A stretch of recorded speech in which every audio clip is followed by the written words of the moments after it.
Good evening and welcome. Yes, we're all very excited about this evening, and I'm very excited to welcome you here, whether you're here virtually or here in person, to this wonderful Writers on Writing event at the Newberry Library. I'm Estrida Orly Tantillo, President and Librarian of the Newberry, and it is really my pleasure to welcome you all here tonight. I just want to begin with a very quick thank you to our sponsor, Shanti Nagarkati, without whose support this event would not be possible, and so we're really grateful for her support. And at this point, I want to introduce Vince Firpo, who will tell you a little bit about the Newberry and get the evening started. So welcome.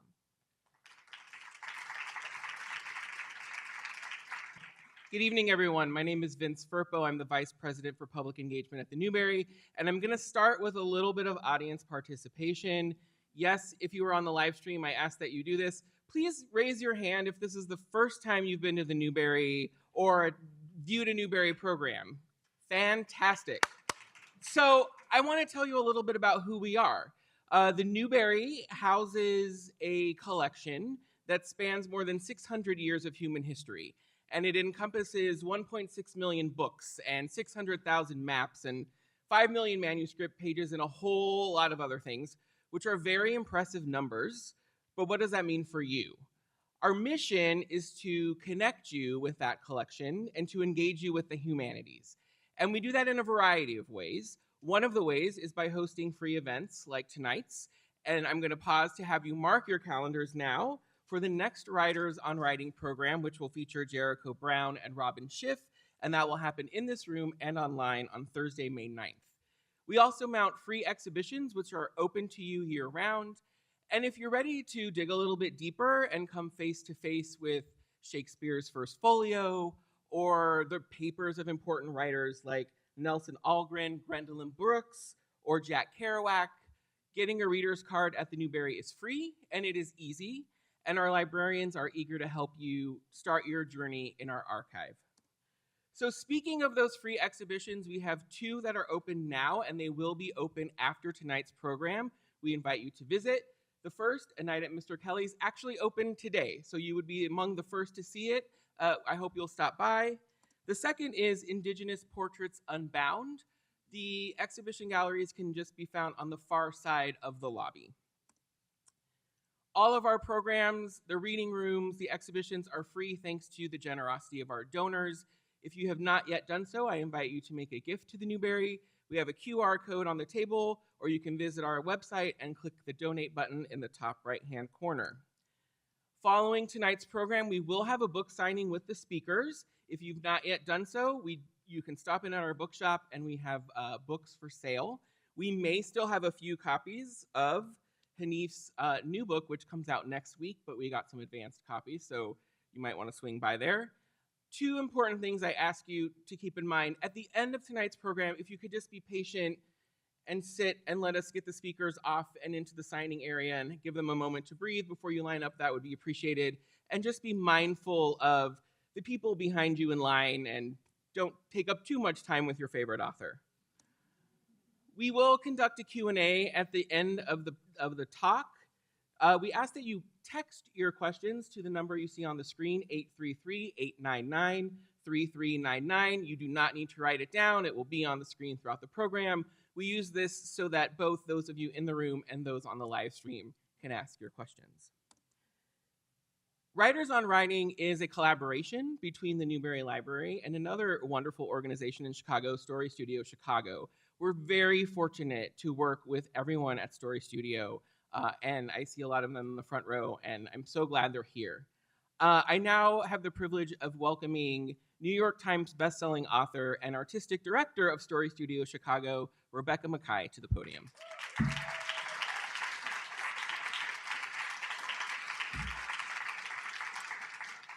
Thank you all and welcome. I am absolutely thrilled to be welcoming you all. I have had a blast curating this series. You know that this is the second of 3 this year, and we're already starting to plan for next year because this year has been such a success, thanks to all of you. So an enormous thanks to those in the room and online. This is the kind of thing that we love to see happen, and we love to prove to the world and the book industry that Chicago is not flyover country. when it comes to book tours and to getting incredible authors matched from out of town with incredible authors in town to talk about craft and life and work. Very quickly, I know that just as a lot of you are new to the Newberry, probably a lot of you are unfamiliar with StoryStudio. We are a writing arts center. We're a nonprofit, part of the Stories Matter Foundation, a 501c3, which comprises StoryStudio Chicago. That is our writing education center located physically in Ravenswood, but virtually everywhere. We also have the Chicago Stories Project, which is all of our community partnerships, getting into libraries, community centers around the city. And we also have the Chicago Review of Books, Chicago's premier book review organization, or publication rather. We offer classes for everyone from middle school to adult. We have middle school and high school creative writing summer camps coming up. Registration is open for those now, both in person and online. We offer classes from every length, from single session to year-long, every genre from screenwriting to poetry to fiction, short story, novel, memoir, and for every level of writer, from those who are just dipping their toes in the water to those who've been at this a long time, even writers with books coming out who want to continue to study with us. Coming up very soon, we have the application period closing at the end of the month for Storyboard, which is our August week-long writing intensive. This is application-based. You can study either online with 3 of these authors. The 3 on the left will be in person, the 3 on the right will be online. We strongly encourage you in any of these genres to give it a shot, apply. We have postcards, not only information about StoryStudio in general, but about Storyboard in particular for you to pick up or to pass on to another writer in your life. On that note, finally, I am going to introduce tonight's speakers with great pleasure. Our visiting author from out of town today is Hanif Abdurraqib. Hanif is a poet, essayist, and cultural critic who has written 5 books, including the poetry collections The Crown Ain't Worth Much and A Fortune for Your Disaster, and 3 nonfiction collections, They Can't Kill Us Until They Kill Us, Go Ahead in the Rain, Notes to a Tribe Called Quest, and the National Book Award Finalist, A Little Devil in America, Notes in Praise of Black Performance. His shorter works have appeared in the New York Times and the New Yorker, as well as such journals as Muzzle, Vinyl, Pen American, and Poetry Society of America. His latest book, There's Always This Year, a poignant personal reflection on basketball, life, and home, will be released on March 26th, everywhere except for here, in which case it was released today, just for you guys. In conversation, we have Chicago's own Dr. Eve L. Ewing, Associate Professor in the Department of Race, Diaspora, and Indigeneity at the University of Chicago. Eve is a writer, scholar, and community organizer.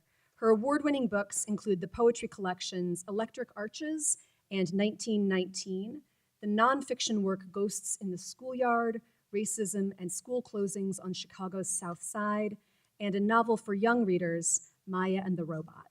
She is currently working on Original Sins, the Miseducation of Black and Native Children, and the Construction of American Racism, which will be published next fall. Please join me in welcoming Hanif and Eve.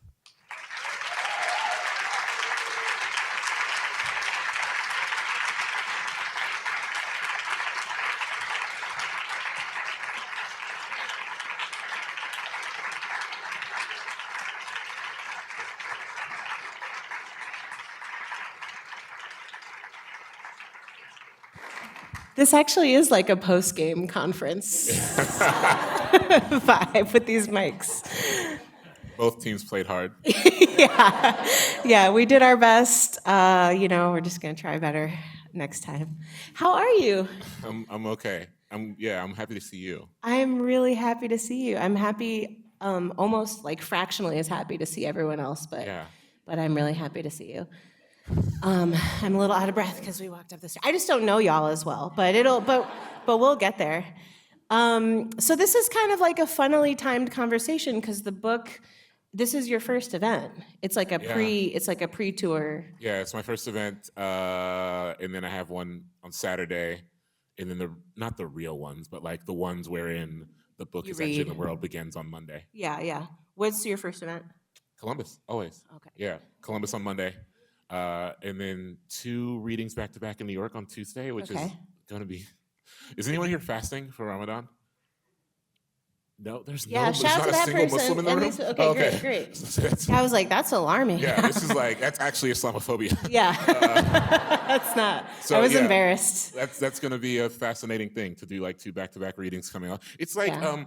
the reason I asked if there's any Muslims because like when you're a kid coming up during Ramadan, especially if you're like a millennial, your parents will tell you the story of how Hakeem Olajuwon beat the 97 Bulls while fasting. That's like the Muslim lore. And so this will be my like. Hakeem So what did you Olajuwon. do? Yeah, my dad always like, "What did you do?" Hakeem Olajuwon beat the 97 Bulls. It's like, well, I went to school. I'm 12. So it'll be like that for me on Tuesday. So that's really exciting. And so this is like nominally we're supposed to be talking about writing and craft. And apologies in advance that we're both very meandering and we just like to talk about a lot of things. So if y'all really want to know craft things, you're going to have to get to that in the Q&A. But I am going to ask a sort of writerly question, which is how are you going to do you know what you're going to read? And how are you going to decide what you're going to read? Because it's really, to me, quite stressful. Because it's supposed to be like, the sun and bonum of the whole book, but in like 10 minutes, if that. Yeah, I've been picking through stuff. So a thing I did last year that I think was very smart of me was Good job. yeah, I like did all these really small scale readings. I did these readings around the country in cities I know and love well, where no more than 50 people could come, and I was just kind of like trying out shit from the book. That was a whole thing. It was like I want to see how this stuff is working. I'm going to select stuff to read, and I'm going to read it in these rooms of people who are just like maybe the most diehard of Hanif readers, maybe because only like 50 to 60 people could get into these readings. And so I built a real catalog of things around, I'm assuming no one else in this room has read the book except you, maybe a couple people. But, the thing about, I read a lot of the beginning part because I like to read about my dad. I read the part, which I don't actually know where this lands in the final book because the book was reversed. So I think it's in the first quarter at the end with the like gang everywhere thing, like the repetition. I think that's towards the end. Yeah. Like I want to have a whole gang of children. Yes. Yeah. I read that because that's very emotional for me and it makes me think of my dear friend. And then I tend to read the thing about about fire, the part about fire and how like, heartbreak is kind of like burning. So yeah, I'll read, those are like the 3 go-tos. But also there's stuff that's like timed to whatever city I'm in. Like I'm doing a reading in Lawrence, Kansas, and I'm going to read about Kenny Gregory, who's from my neighborhood but played at UK. And if I were to read in Chicago, I would read probably some of the Jordan stuff. There's very little Jordan stuff. Yeah, it's misleading because you've actually publicly disavowed really any further Jordan conversation. Actually, I believe you said recently, I have nothing else to say. Not just that you have nothing else to say, but that there is nothing more to say. I mean, in the unit, objectively, there is nothing more to say about the 90s Bulls, which I actually think is true. I think we're tapped out. And I think we're tapped out. I'm so sorry. That was in response to like Scottie Pippen and And Horace Luke, Grant. and Luke Longley. How did they Longley, suck a nice boy like Luke Longley into this? Going on a tour. Yeah. So The like, No Bull tour. To annotate The Last Dance or whatever. Yes. It's like, give it a rest. Get it. 4 like, years later, yes. Luke Longley, I'm sorry, respectfully, like, get a job. I don't know. Yeah, I feel like Luke Longley was coerced into, Scottie like, Pippen, I feel like Scottie Pippen has a real axe to grind in terms of the like. Sure. His ex part. I guess her and Jordan's son did get married. But also a wild thing about The Last Dance with Pippen that I felt very sympathetic towards was there was that moment where Scottie Pippen was like, I had a migraine. Like I couldn't see. Like I couldn't leave my house. And Michael Jordan was like, I was still playing. I don't know. And I was like, come on, man. He said Hakeem Olajuwon, was fasting. So what's your problem? It's spoken like someone who's never had a migraine. Like Michael Jordan's like, oh, you'd have to like cut my head off. It's like, okay, enough. It's at some point I like Michael Jordan a lot, obviously. At some point the Jordan lore becomes like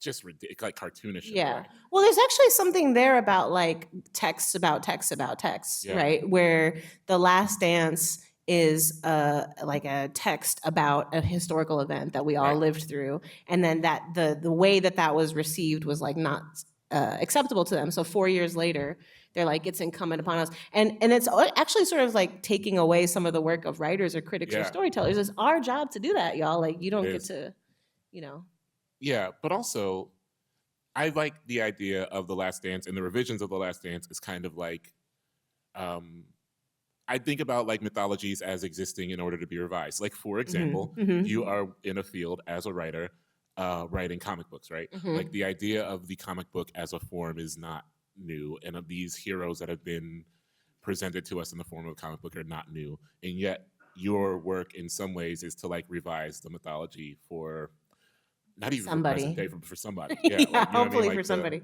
Yeah. Yeah, I mean, I think that that's like a way of bringing. The thing about comics is that this is going to sound so trite, but it's true. Is that I am always approaching it as a poet, and so I think that that's like a way that it's different. Is that as poets, we're asking people to revisit what they think they know about the textuality of the world that they inhabit every day, and comics are asking us to do that in a different way. Which I have a poetry related question, just going back to what you said about the kind of like micro tour, which is that was part of that for you. Like that's how we work things out as poets, right? Like you do these little gigs and you read, and it's less common with prose for people to read kind of like half cooked things. But I also wonder, something you and I have talked about a lot, as you are more deeply associated with nostalgia as a writer than I am, unapologetically so.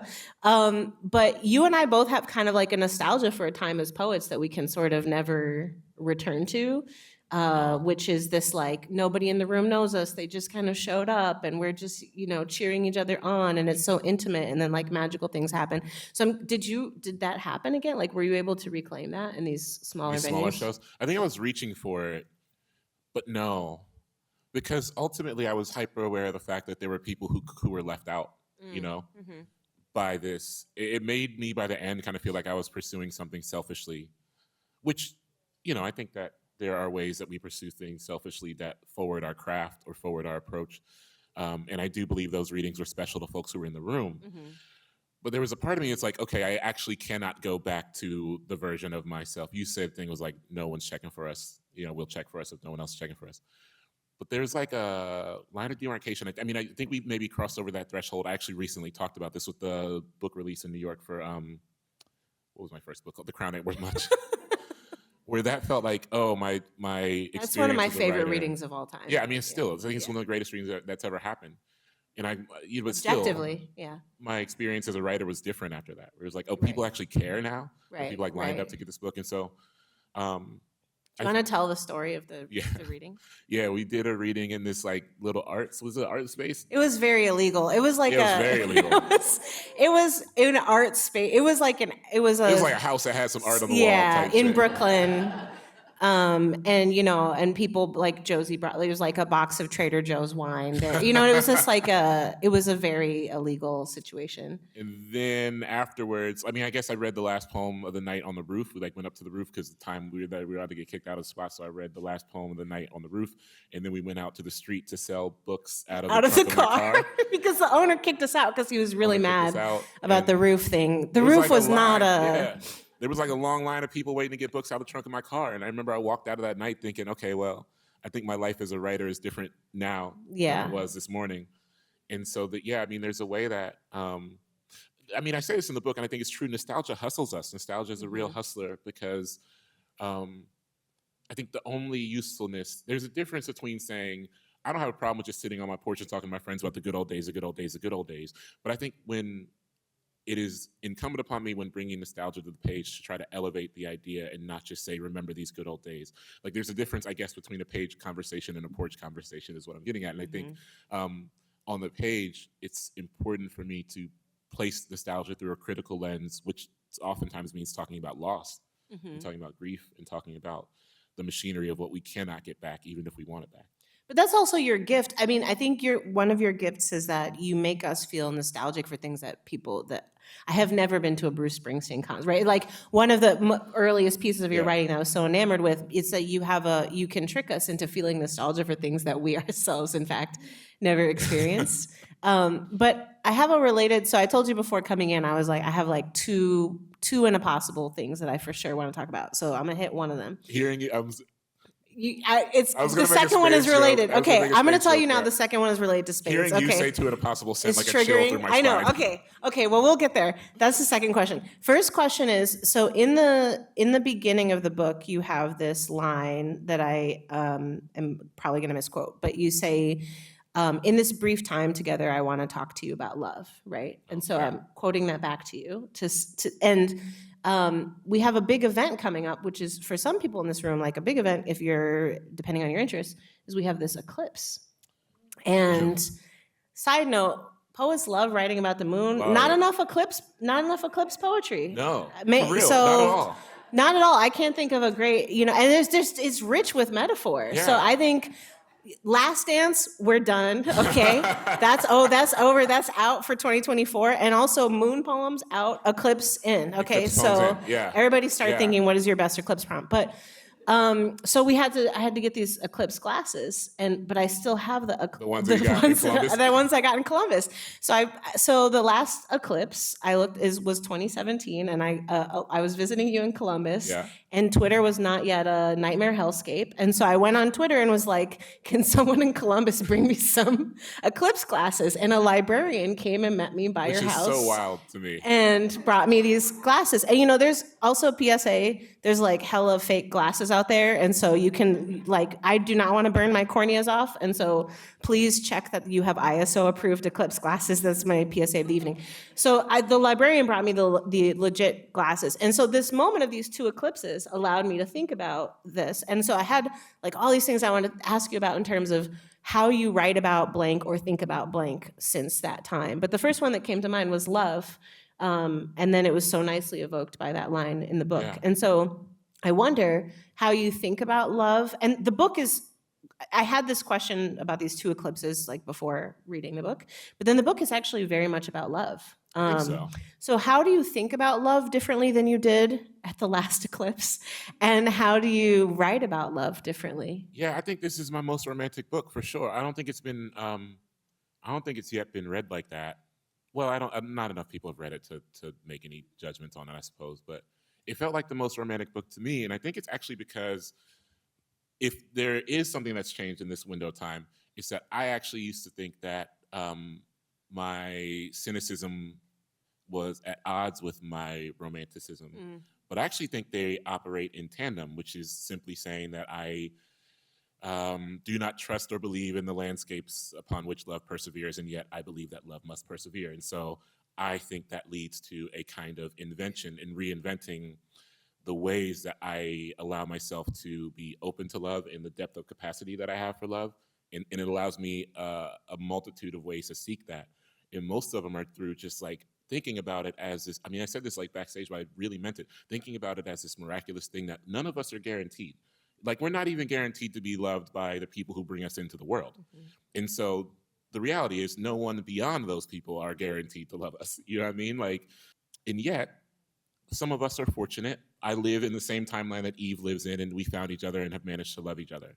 That, to me, to be in awe of that and not take it for granted, I think, allows me to feel full and allows me to kind of walk alongside the natural, otherwise life of, I think some would call loneliness, even though I think there's some other words for it, was still a real fullness. To be known by anyone, and to have people with a hunger and desire to know you, I think is miraculous. And so I think I try to bring that to my writing to say that everyone I miss is someone who is not actually gone.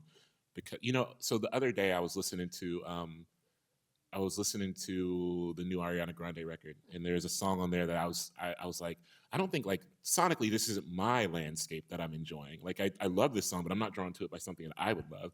And I think I was like, my mother would have loved this song. Mm-hmm. And even knowing that and understanding that means that my mother is echoing through me in a way that is ever present. She is loving this song. She is loving this song, right? In that moment. My mother loves this song through my presence of loving it. And even that feels miraculous, that I can identify a song my mother would sing along to in the kitchen had she been alive, and I get to sing along to it in my kitchen, and so she lives in the air. I think that my approach to writing is it's kind of thinking about gratitude and miracle, and not in abundance, and not feeling entitled. I used to feel so entitled. I mean, I think many of us did. I used to feel so entitled to love, you know? And I think in that entitlement clouds the fact that it's already present, you know? And you're just kind of, you feel entitled to a certain kind of love that is reaching for you, and you're looking straight past it. And so I think I've tried to grow past that. What you said also about like living in the same plane of existence is something that I hear us and people that we love say versions of a lot. Like, I can't believe I'm alive at the same time as you. Yeah. And I'm not sure if, like, I mean that so literally. And I mean that's so, and I don't know if it's because of a preoccupation with archives or history. Like, both of us also spend a lot of time in relation to writers who we will never get to know on this plane of existence. So it feels incredible, like it feels miraculous.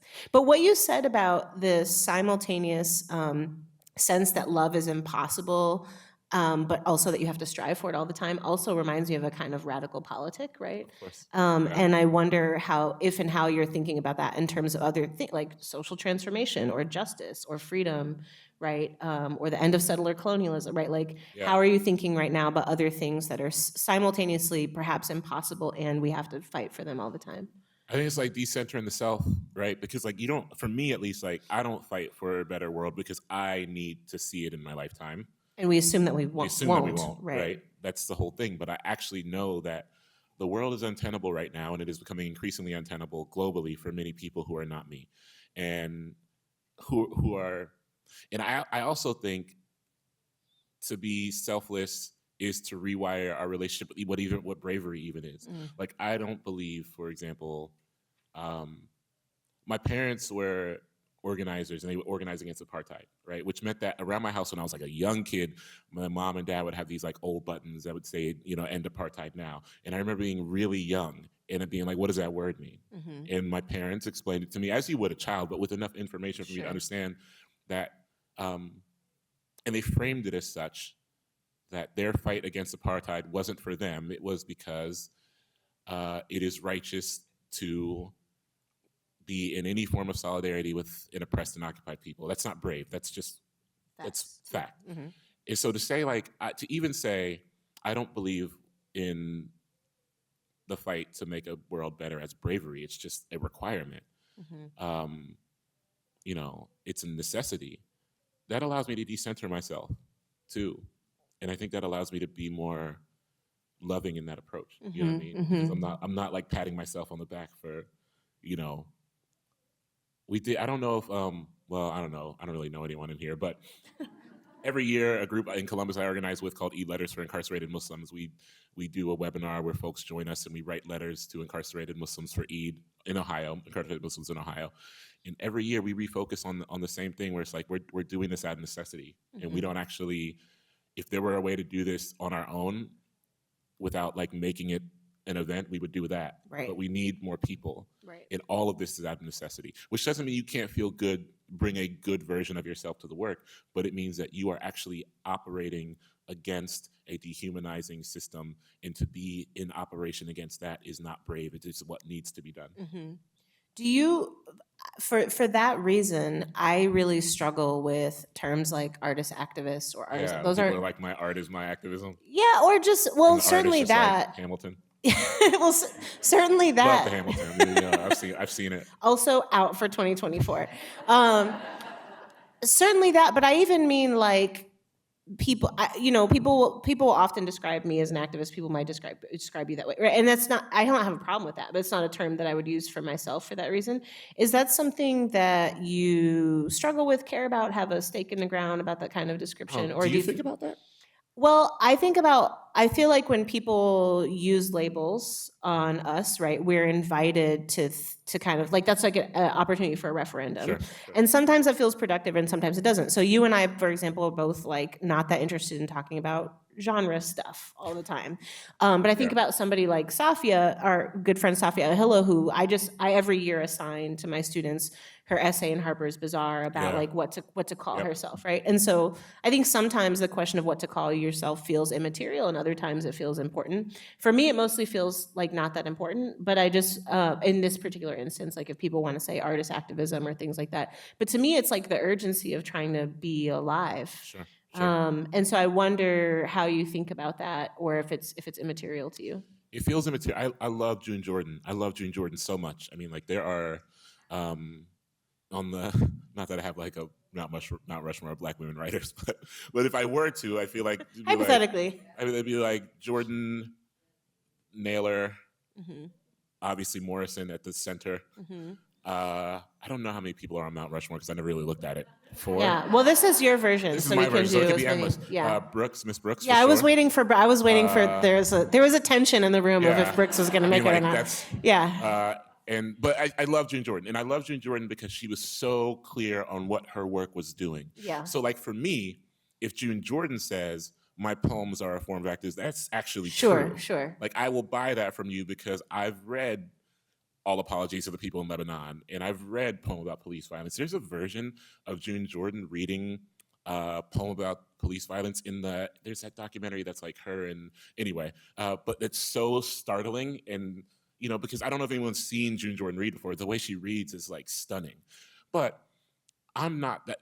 The affection I have for her lets me know that I'm not that, right? Mm-hmm. And so I know what my work. I sometimes feel like when people say my art is my activism, they actually don't know what their work is doing. Mm. Like I write mostly about my little obsessions and excitements. You know what I mean? Like, and that doesn't mean that my politics are not imbued in my work to some degree. Sure. Like there's always this year. Of course, there's work about police violence. There's a funny joke about pigs that I thought was good that I had to like write in there because Random House was like, I don't know if you can explicitly call the cops pigs. And I was like, I got something for that.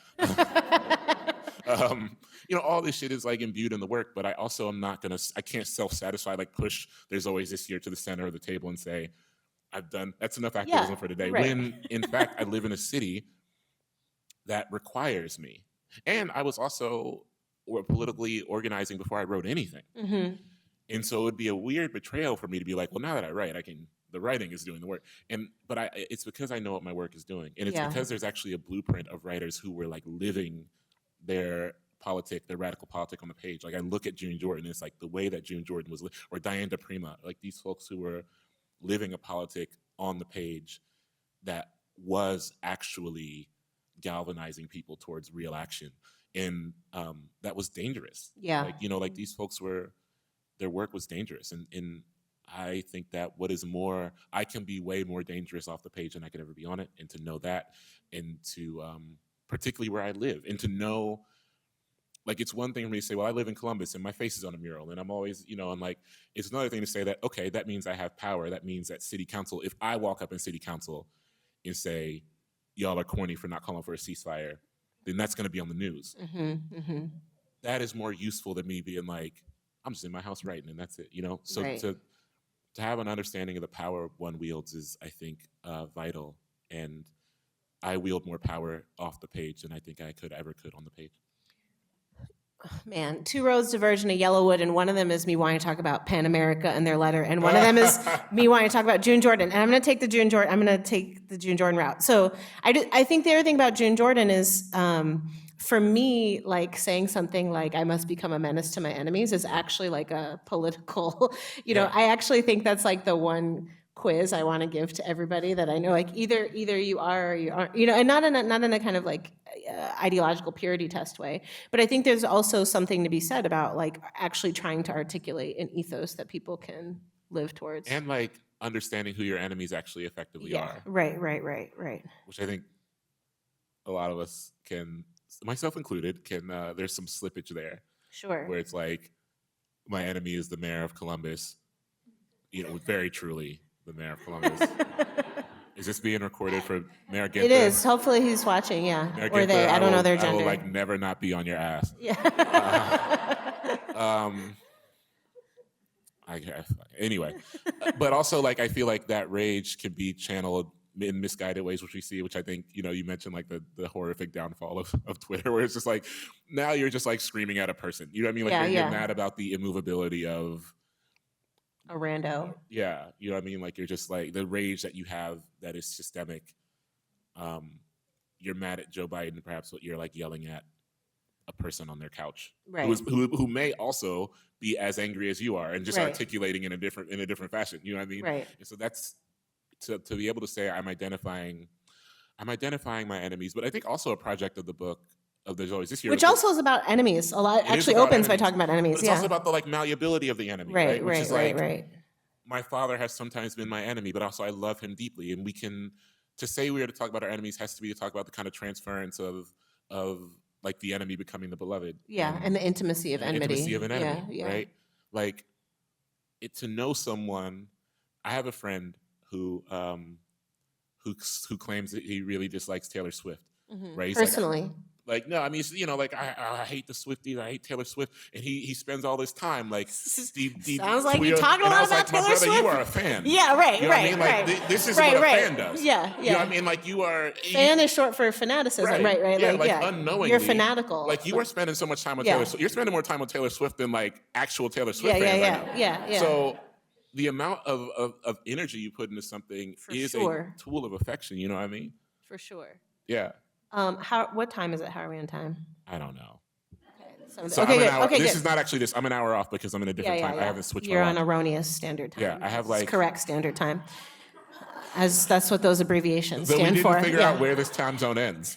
Yeah, that's true. Going on the west, going west. Okay, we're getting time cue. Okay, this is a good time for me to go to my second question, which you presaged because when I said two and a possible, you were physically triggered, and so all right. So there's this part of the book that it's very short. It's a very short passage, and it's about begging songs. Yeah.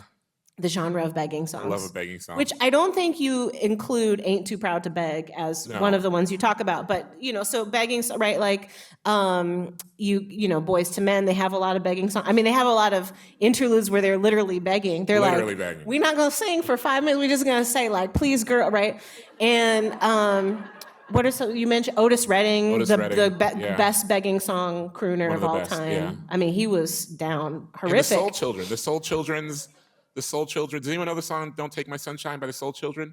If you've ever watched the show New Girl, you know that song because it plays in the wedding scene where Jess is watching Nick dance with I don't remember. But that song is in the New Girl because, did you know this? Because Prince guest starred on the New Girl. And when he guest starred on the New Girl, the music supervisor said, "What are some of your favorite songs?" And he said, Don't Take My Sunshine by the Soul Children. Which is a preemptive. It's a preemptive begging, right? It's like I know you're gonna leave, and the woman. It's funny because the woman in the song's like, actually, I'm cool. I'm like, and the guy's like, I know you're leaving me, please. And she's like, I'm really having a good time. Right. Everything is actually fine. So it's a great subgenre of songs, and I wanted to talk about spades, and I wanted to tell you.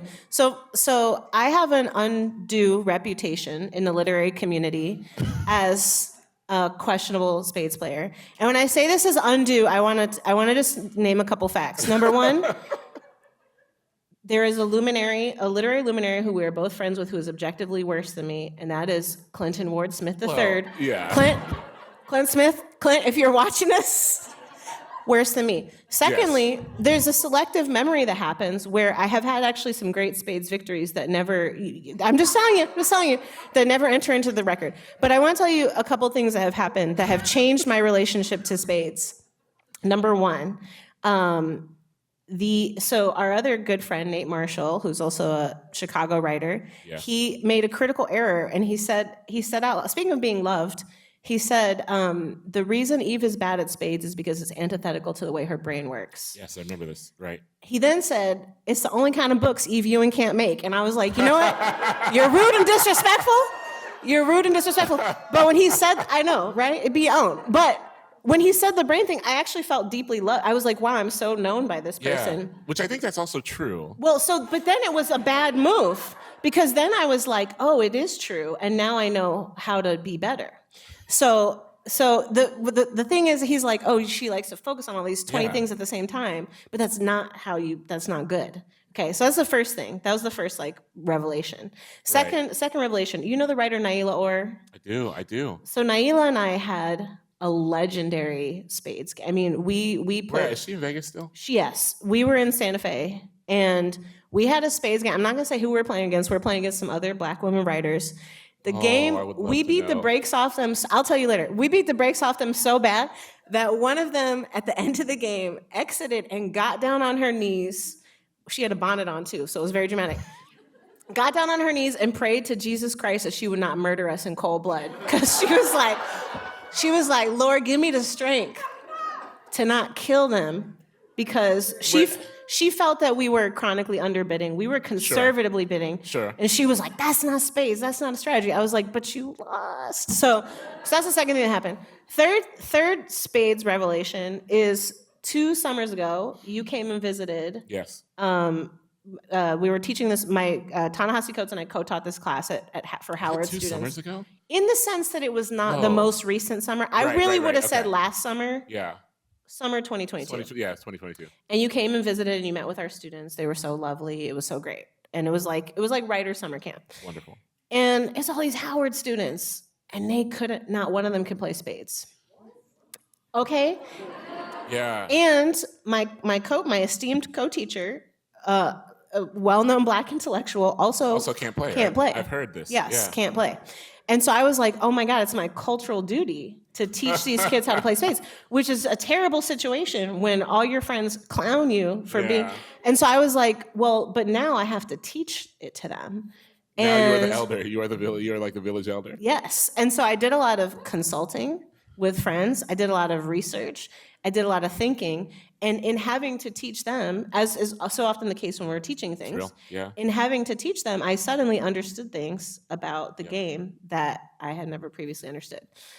And this is so Hanif, I'm not going to ask you to say yes or no in front of all these people, but I want you to know that a begging song I'm asking you to take me back as a spades partner. I'm asking you to consider, don't say yes or no. There's a narrative trajectory that's been laid forth. Everybody saw it, and this is a fact-based information. That's it. I'm not singing. I'm not going to write a song. I'm not going to literally write a song. I won't write a poem. You wouldn't need to. But I want you to take it under consideration. That was my only remaining question for the event. Since we have we've brought so many of our friends and peers into the room. I will say, last year I was talking to Angel Nafis, the brilliant poet Angel Nafis. And Angel, I was going through maybe it wasn't last year. When did I last go through a breakup? What is time? It was it was post-breakup. That was more than a year ago. Yeah. Yeah. Don't worry about it. The arc of pain is long and timeless. Yeah. I'm fine, but it bends towards justice. Yeah. I'm actually fine. Anyway, I was talking to Angel Nafis, and I was like, it would be nice, I think, to receive grace, from and Angel stopped me. And Angel's like, no, it wouldn't be nice. Like, you need grace. You require grace. Oh. And I say that to say, I would take you back to space partner just by virtue of you being you. Oh. I wouldn't need, I would maybe like to see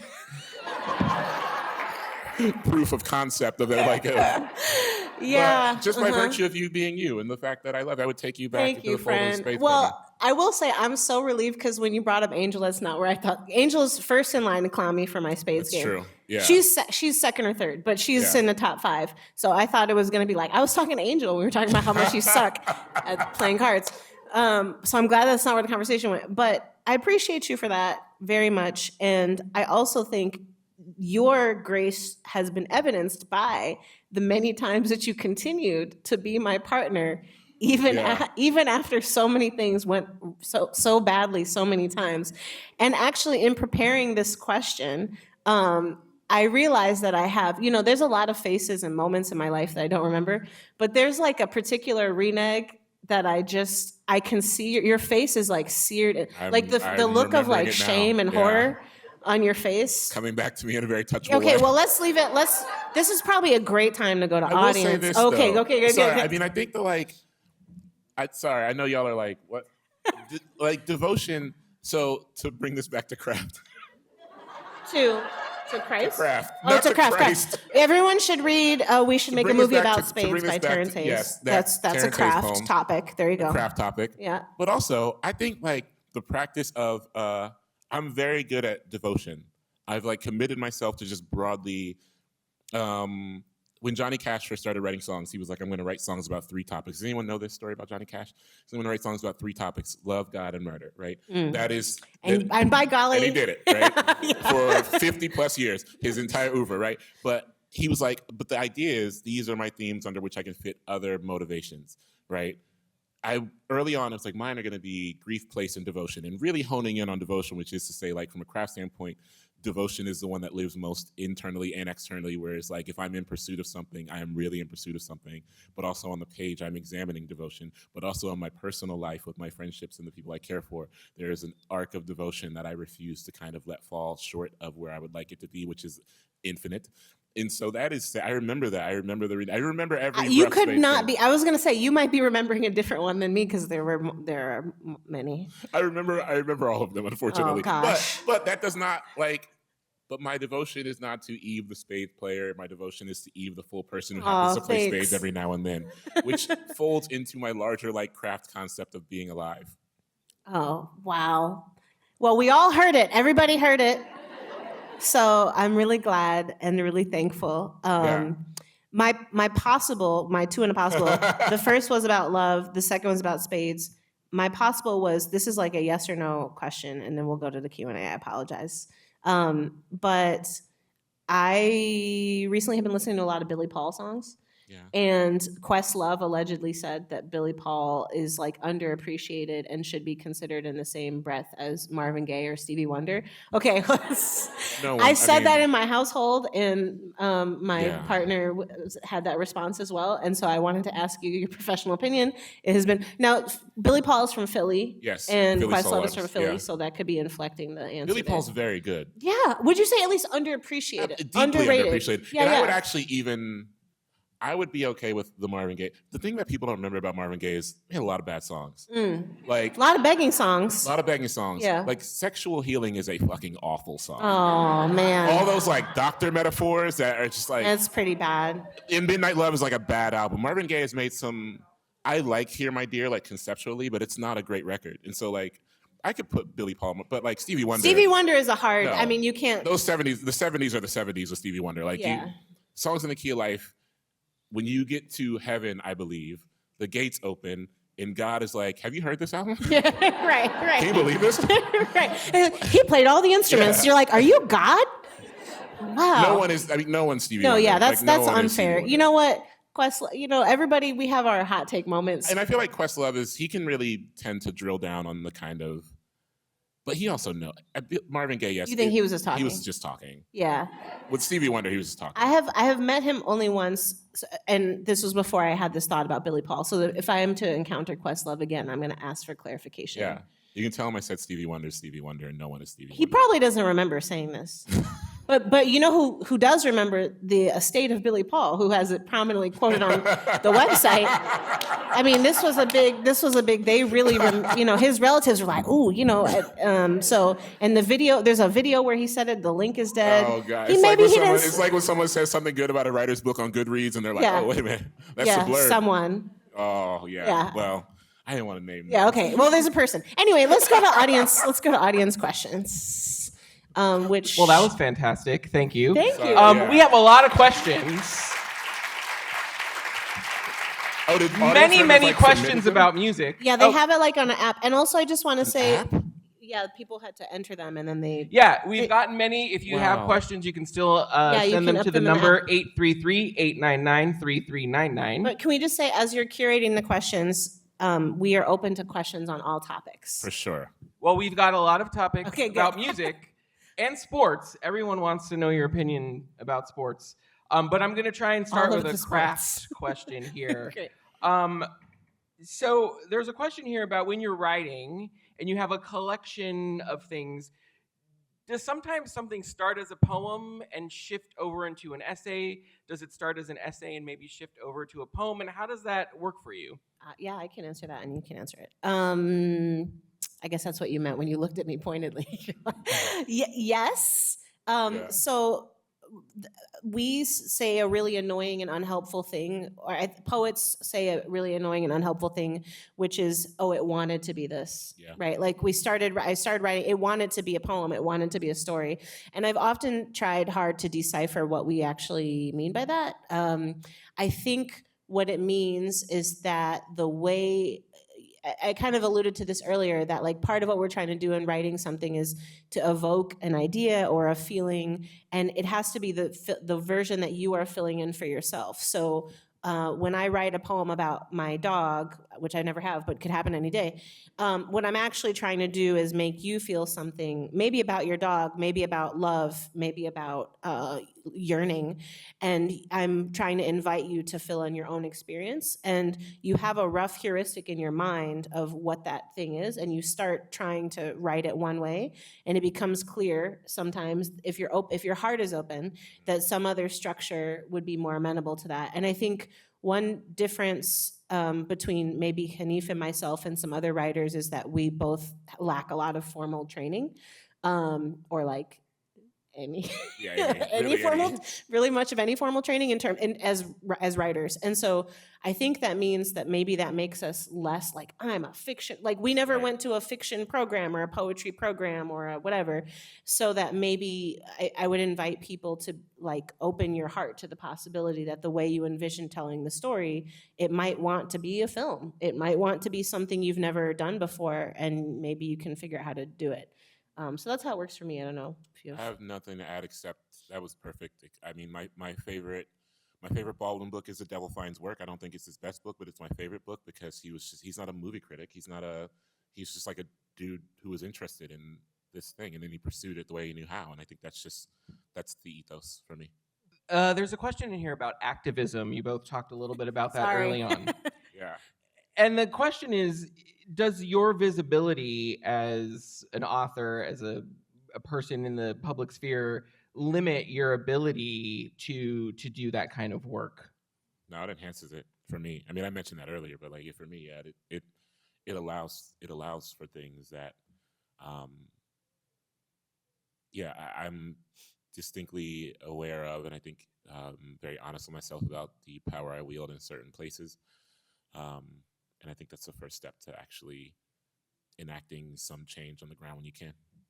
Yeah, and I mean also like, both of us are people where we can go into some spaces and someone's like, I can't believe I'm meeting you, and they start crying, and then you go to CVS and someone's like, are you like allowed to be here? Like, and so there's a weird and so I think sometimes the visibility thing is real and sometimes it isn't. It depends on the context. But like when we say visibility, in both of our cases, there's an economy that comes with that, which is that we get to pay our bills off of doing this work and off of occupying the identity that comes with this work. And we're doing that as people are literally being murdered, right? We're doing that as something we care about a lot of different human rights issues, but specifically people in Palestine who are also writers and also dreamers and also children and also lovers and also movie critics and also scholars and academics, right, are being targeted and killed. And that's not incidental to genocide. It's not incidental that you say, well, we're going to wipe out everybody, and that incidentally among them are these types of people who are keepers of culture and stories and histories, are targeted because that work is so central to the furtherance of a people and to the survivance of a people. And so I think it's actually like morally incumbent upon us as people who can pay our grocery bills off of this to say something about that.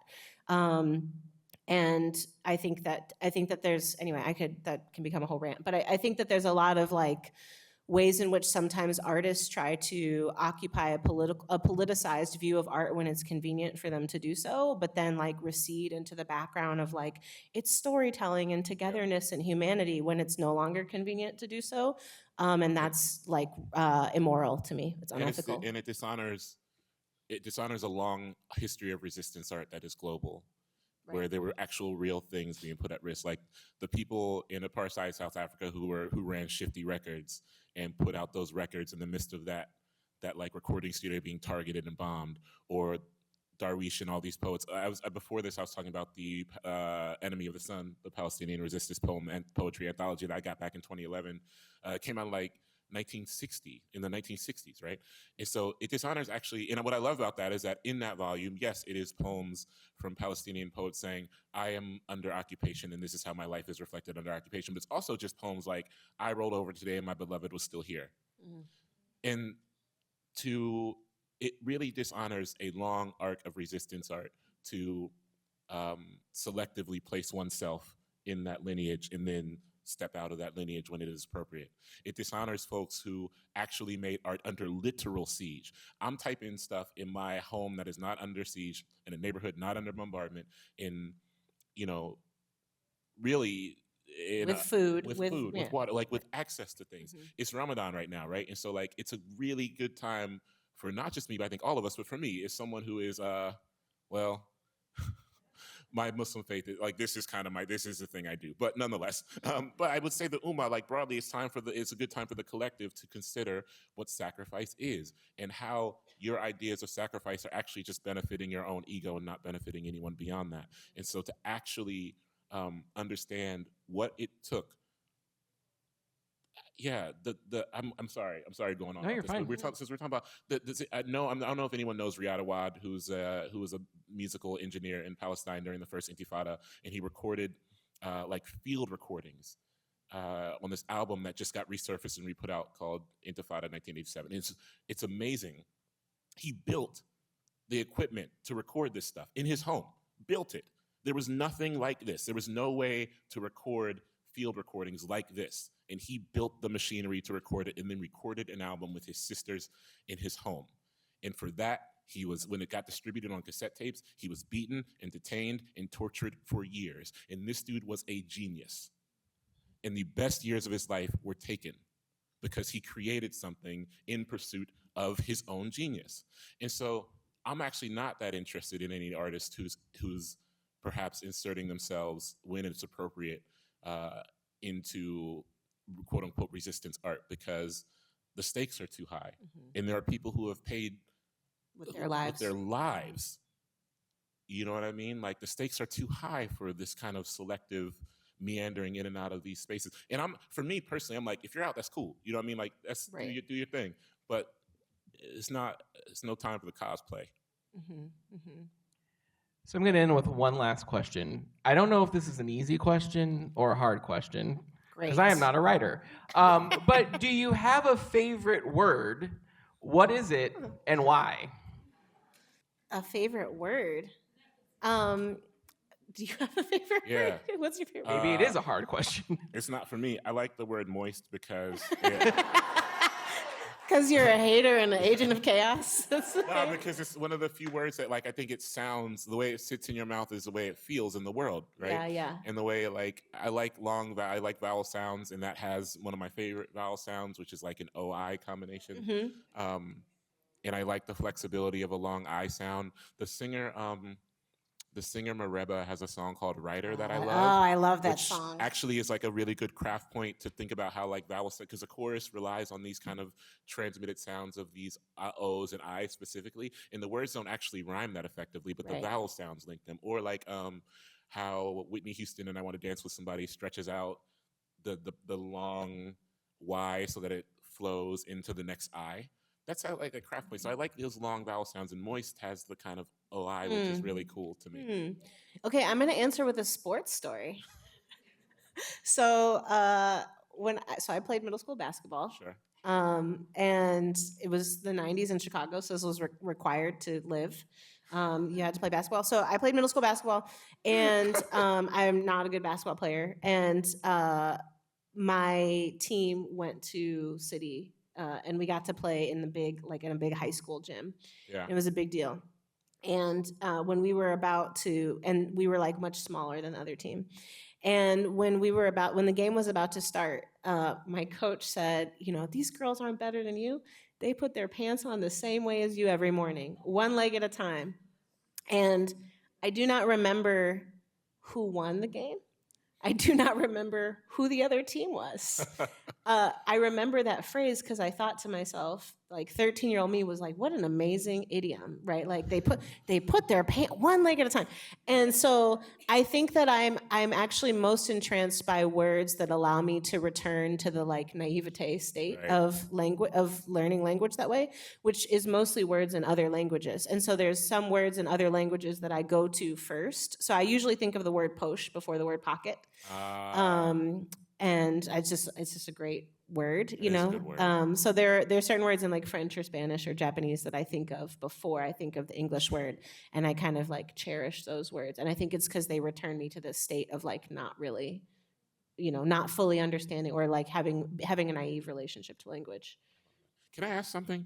Of I know course. you said that's less. Can I just like hear one of the music questions? I won't answer it if you don't want me. One of the question was they want to know what's the top song that's gonna make your playlist. They love your playlists. They assume you're gonna have a playlist for the new book, and they're wondering if there's a song that is gonna make it. Me and Mrs. Jones by Billy Paul. Yeah, by Billy Paul. It's Me and Mrs. Jones. I don't know. I did make a playlist for the new book, and it's. Don't Take My Sunshine is I think the first song. I just love that song so much, but I also think that My Baby Takes the Morning Train by Sheena Easton is on it. And I love My Baby Takes the Morning Train. I love a song where like nothing really happens. Like the entire concept of that song is just like, There's cool, key your boyfriend changes. has a job. Yeah, yeah. It's like. But thanks. Hanif, if you've ever had an unemployed boyfriend, let me tell you. Let me tell you, my friend. I said this is so funny because I feel like, was it Sarah? I said it to another one of our friends, and she was like, you've never dated an unemployed person. So there is, like, I am speaking of from a any place gender. privilege Let me here. tell you, you never had an unemployed boo? Yeah. Listen. I am speaking for, so like, I love the Sheena. I love a song where like, nothing's really going on. It's just like, my boyfriend goes to work sometimes. And that's cool. And then he comes home. He comes You know what I home. mean? And it's like, I get that the song is about longing and the kind of impermanence of someone you love, like object permanence is kind of like, my boyfriend's gone, he's back. But I also love like so many of the Carly Rae Jepsen songs I love because ain't nothing really going on. She's just like, let's just get in a car and drive. Yeah. And like I'm kind of like, okay. I like driving. Driving's romantic. Yeah. Well, sometimes.